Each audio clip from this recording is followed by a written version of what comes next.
el informativo. Hola, buenas tardes, bienvenidos al informativo de NTN24, el canal de las Américas, jueves 5 de diciembre del año 2019. Como cada mediodía, Ruth del Salto, Carlos Figueroa, estamos junto a ustedes para revisar el acontecer nacional e internacional. Así es, Carlos. Una buena tarde para todos en este 5 de diciembre. Vamos con la hora de la actualización de las noticias y empezamos por los titulares. Comienza el informativo con Carlos Figueroa y Ruth del Salto.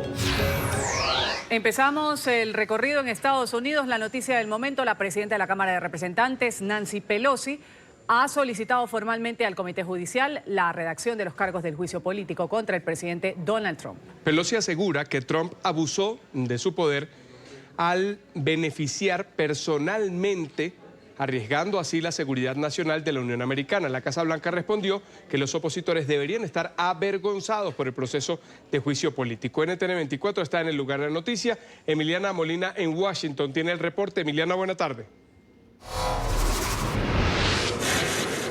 Así es, ¿qué tal? Muy buenas tardes para ambos. Pues lo que inició a finales de septiembre con un anuncio precisamente de la presidenta de la Cámara de Representantes, Nancy Pelosi, de lanzar investigaciones para encontrar si habían méritos suficientes para acusar al presidente estadounidense Donald Trump de altos delitos o faltas menores. Ahora se ha convertido pues en un hecho tangible, y el día de hoy la líder de la Cámara de Representantes, Pelosi, sale nuevamente a hacer un anuncio televisado y en directo en las horas de la mañana, dándole luz verde al presidente del Comité Judicial, Jerry Nadler, para que avance redactando estos artículos de destitución en contra del presidente estadounidense Donald Trump, dibujando así una hoja de ruta que podrían someter la votación justo antes de las Navidades.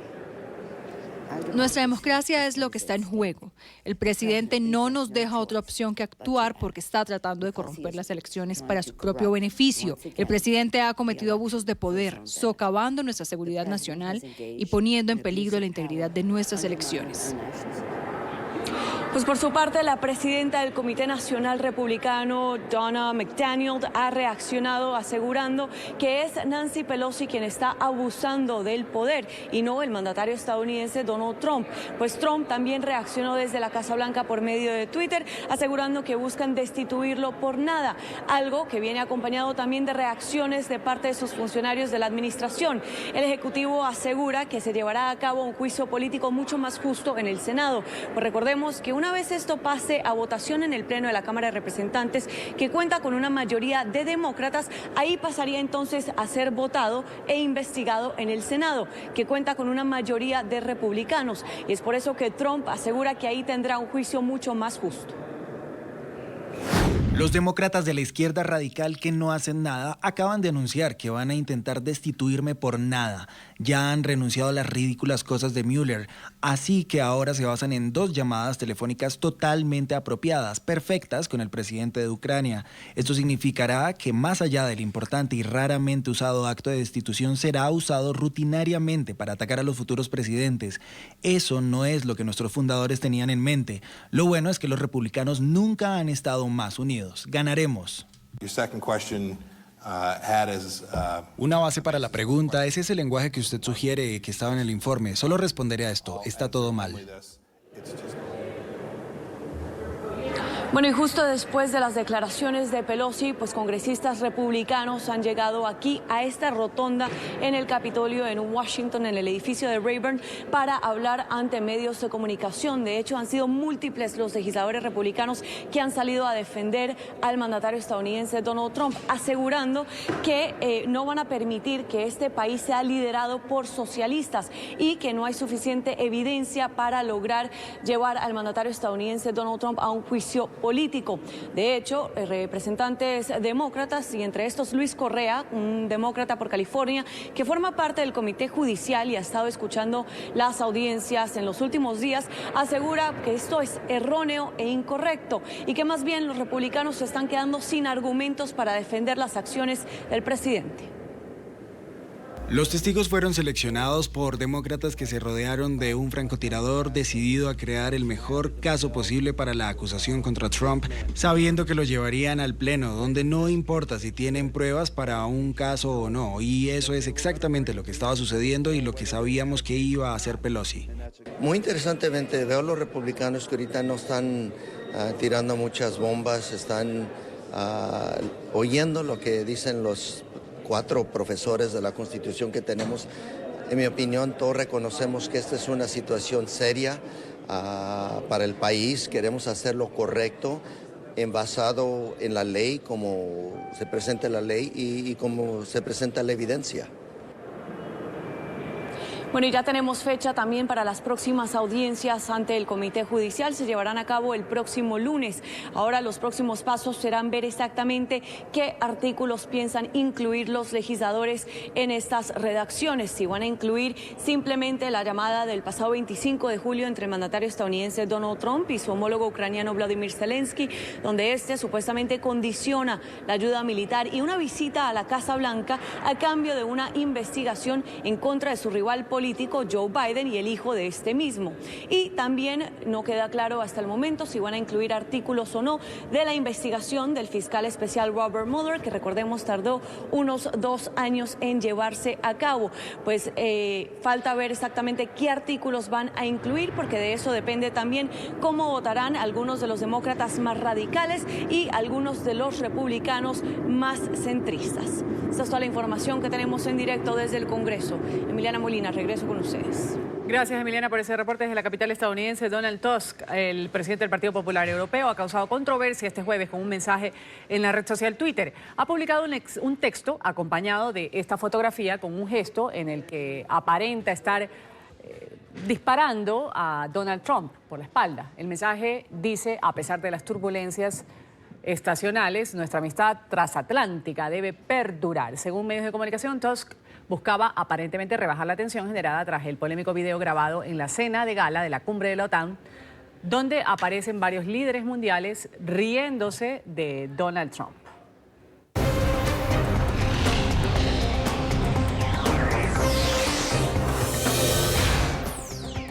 Hubo manipulación dolosa de las elecciones presidenciales en Bolivia. Esta fue una de las conclusiones del informe final que fue presentado por la Organización de Estados Americanos a propósito de su observación luego de los comicios del pasado 20 de octubre. El organismo regional ha señalado que durante el proceso hubo falsificación de actas, transmisión de datos por una red alterna.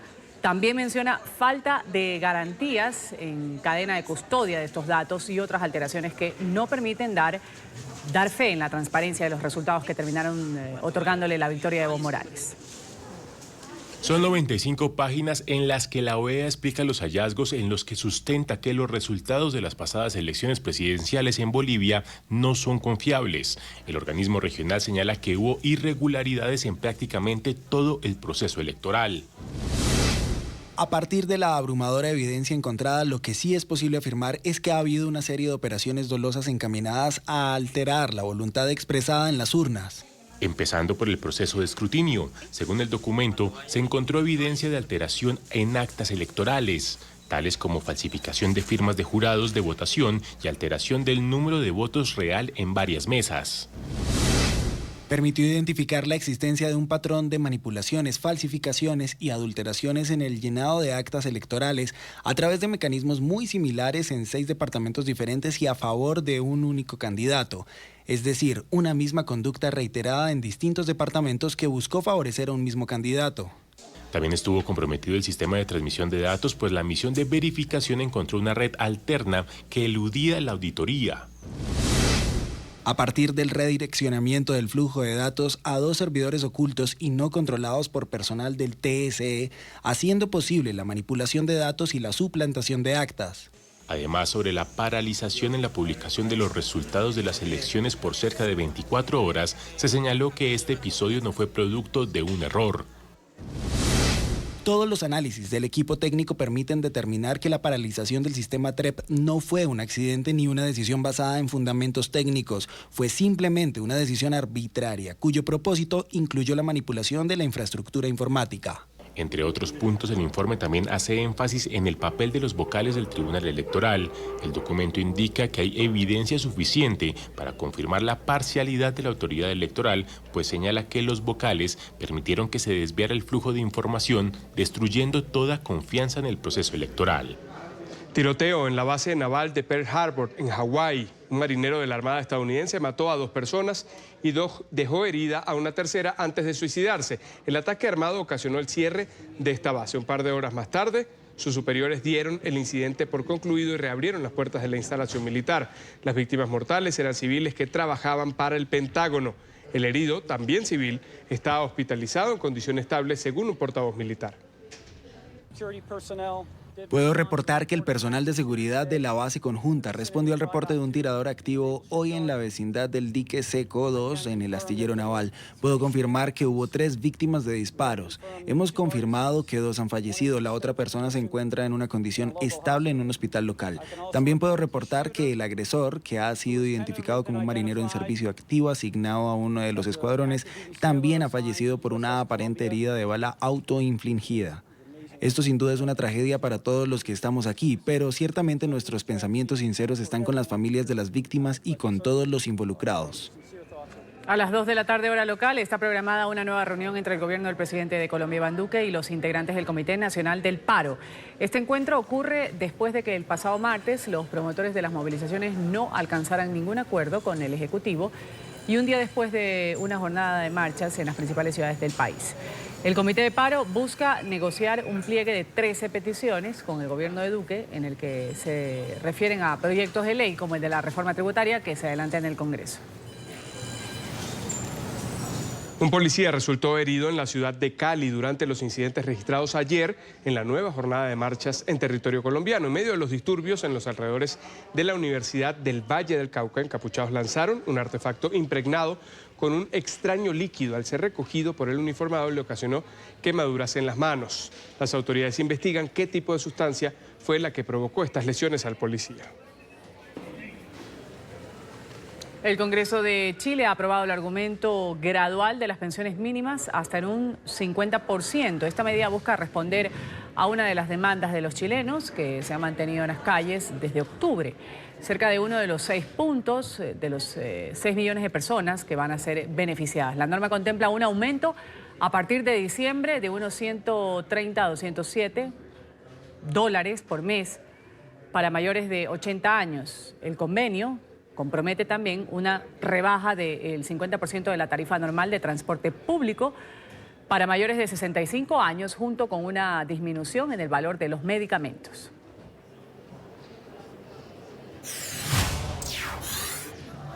Seguimos en Chile. Miles de mujeres se congregaron cerca del Estadio Nacional de Santiago para protestar contra la violencia de género. La masiva manifestación fue convocada por el colectivo feminista Las Tesis Seniors, mujeres de todas las edades vestidas de negro y con pañuelos rojos, además de vendas en los ojos. Ellas entonaron la canción Un violador en tu camino, que ha recorrido Chile y gran parte del mundo durante estos últimos días.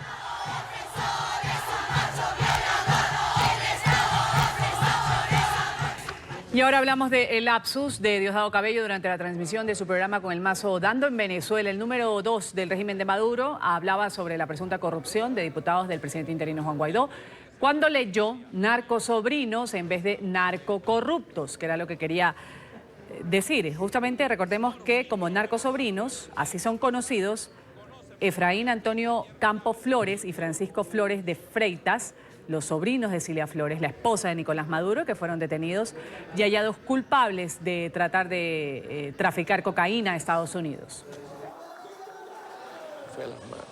Por fin los venezolanos y la comunidad internacional conocen por qué ayer Chávez y hoy Maduro se mantienen en el poder. Por la vergonzosa alianza de los que dicen ser de oposición con la dictadura. Traidores. Son tan delincuentes como los narcocorruptos del régimen. Son tan delincuentes como los narcocorruptos del régimen.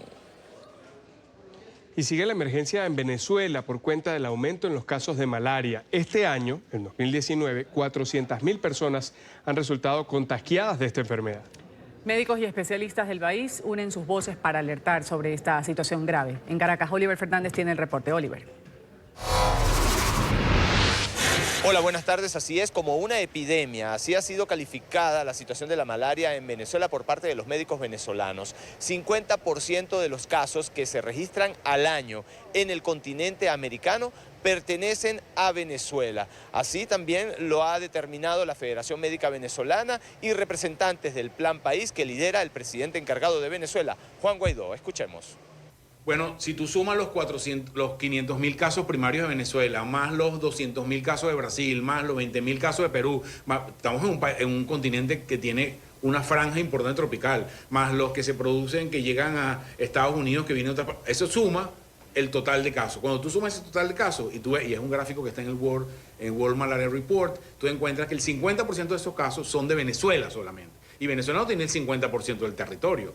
Venezuela tiene casi el doble de casos que Brasil, que tiene 10 veces más territorio que Venezuela. Entonces, eso te da una idea de la magnitud, de cuán intenso, bueno, ahí lo puedes ver en el mapa que le enseñé, cuán intenso es la cantidad de casos de malaria relacionados con población y con territorio.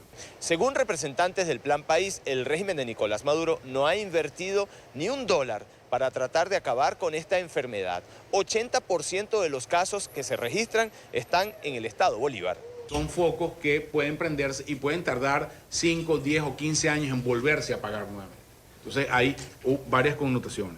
Otro elemento de connotación importante tiene que ver con el tema de seguridad nacional. ¿Por qué se hace difícil el combate de la malaria y todo el problema en esa zona? Porque la mayoría de los casos están producidos en el estado Bolívar y Amazonas. Y esa zona, ustedes saben bien que ahí hay matanzas de poblaciones indígenas, allá hay cuentas que se cobran en vida de unos grupos que quieren tomar el control de las minas sobre otros, y en definitiva el Estado no tiene control sobre esa zona. Y al no tener control sobre esa zona, hay dificultades para el tratamiento, hay dificultades para las estrategias, hay dificultades para monitorizar lo que está pasando, y esto tiene otra beta económica muy importante. A pesar de que Venezuela es el país que ostenta las reservas petroleras más grandes del mundo, vive de las donaciones. Así es que se está atacando la malaria en esta nación suramericana. En la información que manejamos desde Caracas, continúen con más en nuestro Centro Internacional de Noticias. Oliver, agradeciéndote y lo haremos. Vamos a continuar con más luego de la pausa. Un juez en Brasil absuelve a los expresidentes Luis Ignacio Lula da Silva y Dilma Rousseff, que eran acusados de financiación ilegal de su partido político. Además, a 5 días del cambio de gobierno en Argentina, ha renunciado el presidente del Banco Central. Venimos con esto y más.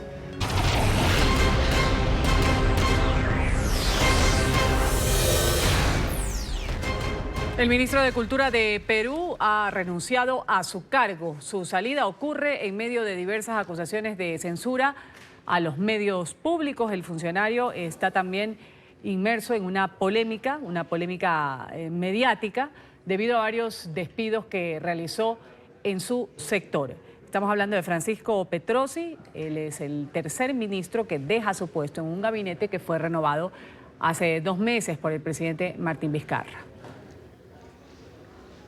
A 5 días del cambio de gobierno en Argentina, ha renunciado el presidente del Banco Central. Él ha afirmado que su renuncia será efectiva el mismo día en el que Alberto Fernández asuma como presidente del país suramericano. En una conferencia de prensa afirmó que esta decisión hace parte de la tradición para allanar el camino para que el próximo mandatario cuente con absoluta libertad para designar a quien crea adecuado para implementar su política económica.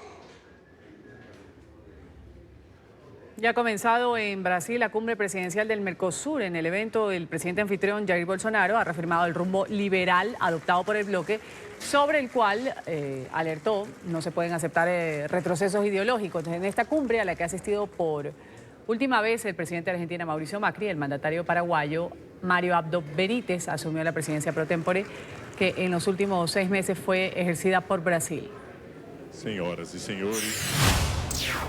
Y seguimos en Brasil. Los expresidentes Luis Ignacio Lula da Silva y Dilma Rousseff fueron absueltos en un caso por supuesto desvío de dineros públicos para su partido político, el Partido de los Trabajadores. Los señalaban de formar parte de una supuesta organización criminal que pretendía beneficiar ilícitamente al movimiento. La justicia determinó que no había elementos constitutivos de delito. Hace pocas semanas, Lula da Silva salió de la cárcel, pero sigue siendo investigado tras ser condenado por corrupción. La cooperación bilateral va a ser el tema central de la reunión que va a mantener esta tarde el presidente de México, Andrés Manuel López Obrador, con el fiscal general de Estados Unidos, con William Barr. En este encuentro se va a hablar sobre las medidas para afrontar la amenaza de los carteles de droga. El Gabinete de Seguridad y el canciller Marcelo Ebrard van a asistir a esta cita que se va a desarrollar unos días después de que el presidente Trump dijera que declarará como terroristas a las bandas mexicanas del narcotráfico tras la masacre de 9 integrantes de una familia mormona estadounidense a manos del crimen organizado. Y seguramente les va... La administración del presidente Donald Trump pidió recortar fondos en programas de alimentación. Esta medida afectaría a unas 3 millones de personas en los Estados Unidos. Y este anuncio busca aumentar los requisitos para las personas y grupos familiares que aplican a estos beneficios. La noticia de Miami con nuestra periodista Paola Serna. Paola. Hola, ¿qué tal? Muy buenas tardes. Pues bien, les comento que en Estados Unidos unas 36 millones de personas tienen algún tipo de beneficio de estos programas nutricionales conocidos como SNAP. Básicamente lo que se ha anunciado y se viene realizando este año por parte del Departamento de Agricultura, que es la entidad federal que se encarga de distribuir este tipo de alimentos, particularmente a personas de bajos recursos, es que han cambiado las características para la distribución de los llamados cupones de alimento. Es decir, ahora se está pidiendo que las personas cumplan con mayores condiciones a la hora de entregar estos cupones o estos beneficios que tiene para recibir alimentos gratuitos o descuentos en los mismos. Esta decisión del gobierno federal que se llevará a cabo o que se completará porque ha venido haciéndose por etapas, particularmente en esta etapa va a afectar a casi 1 millón de estudiantes a nivel nacional, ya que eliminaría lo que son los almuerzos y los desayunos escolares, particularmente en escuelas públicas. Este año, comenzando en abril, el gobierno federal entregó una propuesta para cambiar ciertas reglas de SNAP. Una de ellas es que van a eliminar la categoría para ser elegible para SNAP y para desayuno y almuerzo para los niños en la escuela. Y van a bajar el porcentaje aquí en la Florida o en todos los estados de 200% hasta lo máximo, va a ser lo máximo 130% de la niña, sí. El Departamento de Agricultura advirtió que alrededor de 700,000 personas, es decir, un 2% de quienes reciben estos cupones de alimento, dejarían de tener esta opción y muchos dependen de ello para terminar el mes. 40 años aquí, fueron 40 años que no paré ni un día de trabajar. Y mis hijas las eduqué bien para que ellas se aprendieran a defender solas. Si lo dan, ok, si no, pues seguir para adelante. Sí, si toda la vida tuve que trabajar para ella, como madre soltera. En la primera estuve casada, pero en la otra no. Entonces, pues, hay que seguir. El gobierno federal estima que tan solo con los recortes de almuerzos a estudiantes que no califiquen para recibir los subsidios se realizarán ahorros de cerca de $90 millones anualmente. La información desde Miami, Paola Serna para NTN 24. Paola, muchas gracias por tu reporte y sigue moviéndose la carrera por la nominación demócrata a la presidencia de Estados Unidos. Joe Biden, uno de los más fuertes candidatos a llevarse esta nominación, aseguró que una vez se alce con la victoria en las primarias podría considerar a Kamala Harris como su fórmula presidencial. Biden ha resaltado la carrera política de Harris, de quien dijo en algún momento puede llegar a ocupar la oficina oval. Hace pocos días la senadora demócrata decidió retirarse de esta contienda, argumentando falta de fondos para su campaña. Otro tema, el Papa Francisco aceptó en las últimas horas la renuncia del obispo de la diócesis de Buffalo, Richard Malone. El religioso fue duramente criticado por su gestión de un escándalo de supuestos abusos por parte de miembros del clero en esta ciudad, ubicada en el norte del estado de Nueva York, en Estados Unidos. Durante más de un año, católicos de la zona protagonizaron protestas para exigir la dimisión Del prelado, Malone emitió una declaración atribuyendo su jubilación anticipada a la agitación causada por la crisis de abuso sexual del clero de la Iglesia Católica y la discordia sobre su respuesta ante esta situación. Y la primera dama de Estados Unidos, Melania Trump, ha defendido a su hijo Barron. La molestia de Melania surgió luego de que la profesora Pamela Karlan mencionara al menor durante una audiencia en el Congreso sobre la posible apertura de juicio político contra el presidente Donald Trump. A través de la red social Twitter, Melania Trump pidió a Karlan respeto por la privacidad de su hijo. Ha enfatizado que debe estar alejado de la coyuntura política. Un menor merece privacidad y debería ser apartado de la política. Pamela Karlan, deberías estar avergonzada por tu comparecencia pública llena de enfado y que fue parcial, y de haber usado a un niño para hacerlo. Y antes de ir a la pausa, se enciende el árbol de Navidad más famoso del mundo. La Navidad ha llegado a la ciudad de Nueva York, que se engalana cada año con la iluminación del árbol del Rockefeller Center. Este año el famoso y robusto abeto mide 23.4 metros de altura y pesa 14 toneladas. Centenares de compradores suelen tomarse la Quinta Avenida de Manhattan en los días previos a la Nochebuena. Nadie quiere perderse las buenas ofertas en este momento cuando el objetivo en mente es que nadie deje de recibir un regalo. Vamos a empezar ya, pero vamos a empezar a comprar ya los regalos ya para la familia, para todos los presentes que hay que regalar. Juguetes alucinantes, accesorios de lujo o prendas de diseñador. Vitrina a vitrina hay un mundo de variedad y de posibilidades para todo tipo de presupuestos. Bueno, en realidad nosotros estamos encontrando cosas muy especiales acá y principalmente se trata de ofrecer tu tiempo. Por supuesto, los niños son los más interesados y vamos a hacer compras para ellos. No solo la oferta comercial hace que comprar sea una experiencia única en este sector de la ciudad de Nueva York. También visitar íconos turísticos como el Centro Rockefeller, que dejan huella en la memoria como sucedió a quienes estuvieron allí en la noche del miércoles. Nunca vimos el árbol. Primera vez en toda nuestra vida vivimos en Nueva York. Toda nuestra vida y primera vez que vimos este árbol. Tras semanas de preparación, el abeto noruego de más de 23 metros de altura y 14 de diámetro estaba listo para lucir todo su esplendor. Más de 50.000 luces de tipo LED hiladas en 8 kilómetros de cable, coronados por una estrella hecha con más de 3 millones de cristales de Swarovski. Verlo todo encendido por primera vez llenaba de gran ilusión los presentes que aprovecharon el espacio para reflexionar sobre el sentido de la Navidad. Que los niños tengan sus regalos, que sean felices. Bueno, en realidad no estoy buscando ningún regalo porque sé que los voy a recibir.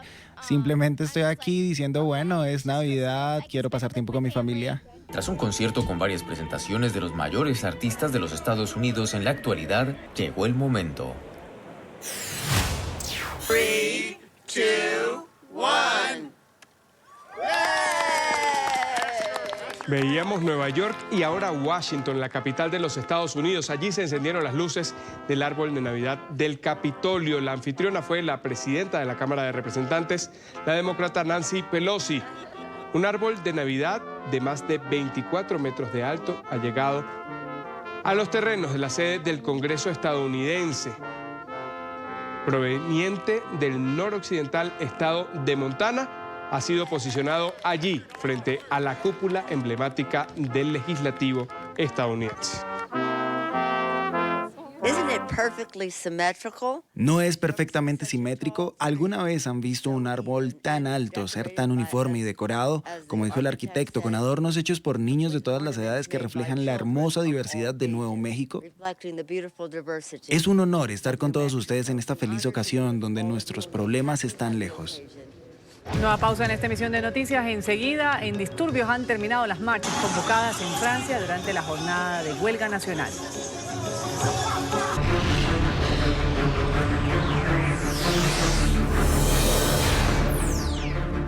En disturbios han terminado las marchas convocadas en Francia durante la huelga nacional. Sindicatos de trabajadores protestan contra la reforma del sistema de pensiones impulsada por el presidente Emmanuel Macron. Los manifestantes bloquearon vías, también los servicios de transporte que fueron interrumpidos. Macron se ha mostrado abierto a discutir los puntos de la reforma, pero no a retirarla. Los sindicatos amenazan con prolongar el pulso en las calles durante días o incluso semanas. Francia es escenario de una jornada de huelga nacional contra la reforma del sistema de pensiones impulsada por el presidente Emmanuel Macron. Debido a que el gobierno dice que quieren implementar un sistema universal, por supuesto que van a decir que somos personas pasadas de moda porque rechazamos este sistema, pero en realidad están nivelando todo y van a ofrecer pensiones baratas, entonces tendríamos que trabajar hasta que tengamos 65 años. La movilización afecta a diversos servicios del país, incluyendo las operaciones en las terminales aéreas y las actividades en escuelas y hospitales.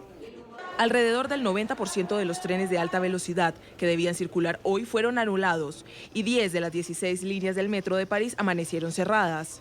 Cientos de vuelos fueron cancelados y la mayoría de las escuelas y colegios no abrieron sus puertas. En Nantes, al occidente del país, la policía disparó gases lacrimógenos contra los manifestantes que minutos antes habían lanzado proyectiles a los agentes. Los líderes de las movilizaciones han indicado que no abandonarán las calles hasta tener una oferta por parte del gobierno.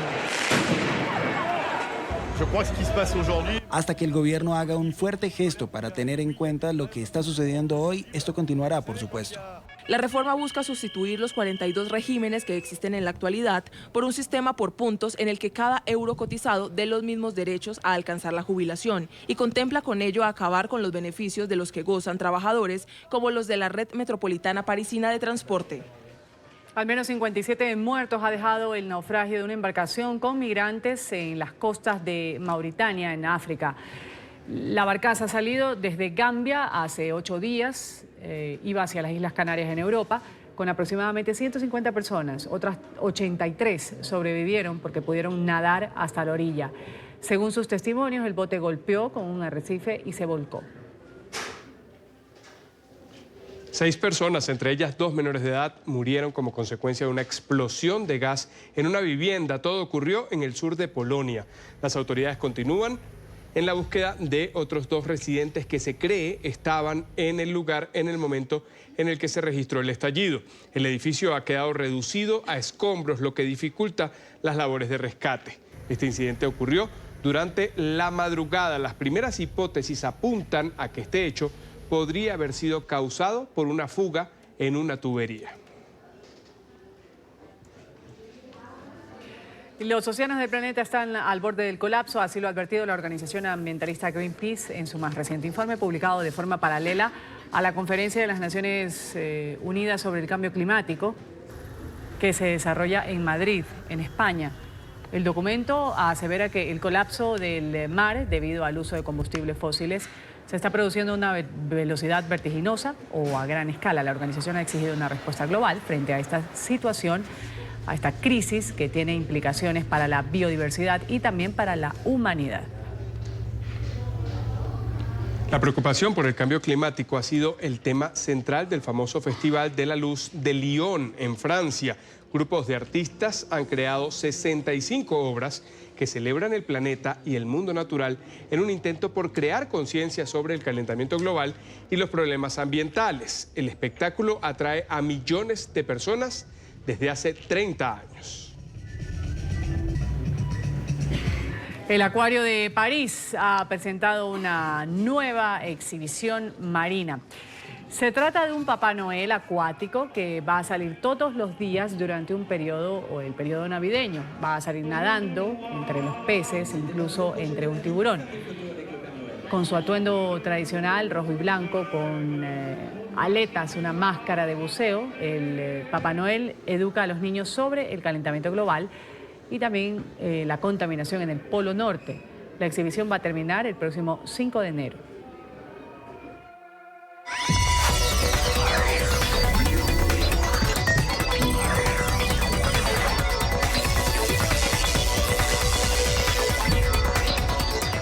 Hola, muy buenas tardes, bienvenidos a la información de ciencia, salud y tecnología aquí en el informativo. Iniciamos hoy jueves con los encuentros cercanos entre la sonda Parker de la NASA y el Sol porque están dando a los científicos una visión única sobre el viento solar y el clima espacial. La nave, que se aventuró a 24 millones de kilómetros de la estrella, arrojó información relevante que se condensó en 4 artículos científicos publicados en la revista Nature. La sonda solar Parker de la NASA revela resultados iniciales de sus 2 primeros encuentros cercanos con el Sol y arroja una luz sobre cómo pueden formarse, comportarse y evolucionar otras estrellas en el universo. La nave se aventuró a 24 millones de kilómetros de la estrella y terminará moviéndose a unos 6 millones de kilómetros desde la superficie del Sol, 7 veces más cerca que cualquier nave espacial anterior. Parker fue lanzada en agosto de 2018 y ha soportado extremas temperaturas en su desplazamiento por la parte más externa de la atmósfera del Sol, llamada corona solar, para poder de esta forma recopilar información que se ha condensado en 4 documentos científicos disponibles en línea en la revista Nature. Los datos que la sonda ha proporcionado sobre la forma como el Sol expulsa constantemente material y energía ayudará a los científicos a reescribir los modelos que utilizan para entender y predecir el clima espacial alrededor de nuestro planeta. Bueno, ha habido importantes descubrimientos. Uno de ellos es saber cómo la corona del Sol, cuál es su dinámica y cómo se calienta. La segunda es conocer el polvo espacial que llamamos y las implicaciones que tiene para todos nosotros, los investigadores, y la exploración espacial es enorme. Con ello vamos a poder entender cómo el Sol varía y cómo afecta a la tecnología humana y a la humanidad en su exploración espacial. Los documentos además revelan nuevos conocimientos sobre el viento solar, el flujo constante de gas caliente que sale del Sol y además permiten analizar cómo el viento solar se acopla con la rotación solar. No obstante, los investigadores seguirán estudiando los datos que arroje la sonda Parker para conocer los secretos del Sol. Hay varios pasos que los científicos vamos a dar. Uno a corto plazo y es seguir estudiando y aprendiendo de los datos que nos está enviando Parker. El segundo paso que vamos a dar es el lanzamiento de nueva misión como el orbitador solar en el año que viene. Y a partir de ahí tenemos un programa que es el programa Artemisa de NASA que llevará el hombre a la Luna de nuevo, la primera mujer y el siguiente hombre. La misión también ha examinado el polvo del ambiente coronal y ha detectado eventos de aceleración de partículas tan pequeños que son indetectables desde la Tierra. Y la tecnología se ha convertido en el mejor aliado de los ciclistas a la hora de garantizar su seguridad en las vías. Gracias a un nuevo sensor llamado Angie, los deportistas pueden ser monitoreados en tiempo real e incluso, si Dios no lo quiera, se llegan a accidentar, pueden ser localizados y atendidos a tiempo. El sensor Angie se conecta a una aplicación y se puede adaptar a cualquier casco de bicicleta. Un nuevo sensor de colisión llamado Angie será el encargado de asegurar su viaje en bicicleta por medio de una aplicación móvil. Este nuevo método, que pretende brindar seguridad a la hora de transportarse, puede detectar accidentes y enviar alertas. Angie se conecta al smartphone por medio de una aplicación llamada Specialized Rise que está disponible para iOS y Android. Esta plataforma permite a los usuarios marcar sus rutas en tiempo real, enviar un mapa a los contactos de emergencia en caso de accidentes y llevar un control de sus recorridos a lo largo del día. El sistema de alerta funciona a través de la fuerza que Angie detecta al tener una caída. Si el sensor asocia esto con algún choque, se conectará automáticamente con la aplicación, enviará una cuenta regresiva y luego avisará a los contactos de emergencia. El sensor es compatible con cualquier casco de ciclismo y además el usuario o deportista no deberá pagar tarifas anuales por el servicio. Hasta aquí toda la información de ciencia, salud y tecnología. Vamos a un corte comercial, ya regresamos. Gracias por ese bloque deportivo, deseándoles una buena tarde. Concluimos así el informativo de NTN 24, agradeciéndoles su sintonía. Los invitamos a que sigan informados en Twitter, @NTN24, allí en ntn24.com, el desarrollo de todas las noticias. Muy buenas tardes.